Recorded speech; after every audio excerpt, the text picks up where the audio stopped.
Looking for a simple guide on how to create AI images for free? In this video, I'll walk you through Ideogram AI step by step. If you find this tutorial useful, don't forget to like the video and subscribe to the channel. To get started, open your browser and search for Ideogram AI. Click the official website link to access the platform.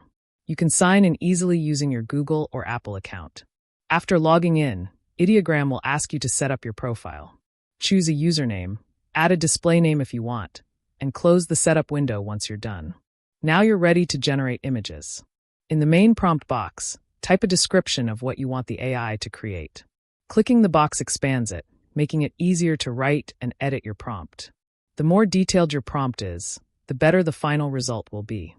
Below the prompt, you'll find several options to customize your image.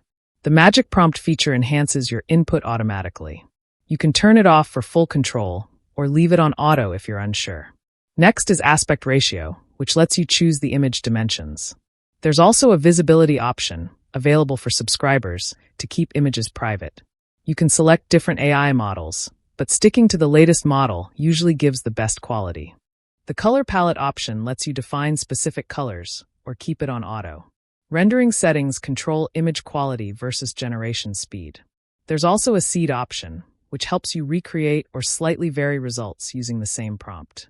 The negative prompt feature allows you to remove unwanted elements, though some advanced controls require a paid plan. At the bottom, you can select styles like general, realistic, design, 3D, or anime. If you're unsure, auto mode works perfectly fine. Once everything looks good, click Generate. After processing, Ideogram will give you 4 AI-generated images. To see all your creations, go to the My Images tab. Here you can remix images, upscale them, edit them, or download them. You can also browse images created by other users in the Explore tab. This is great for inspiration and discovering new prompt ideas.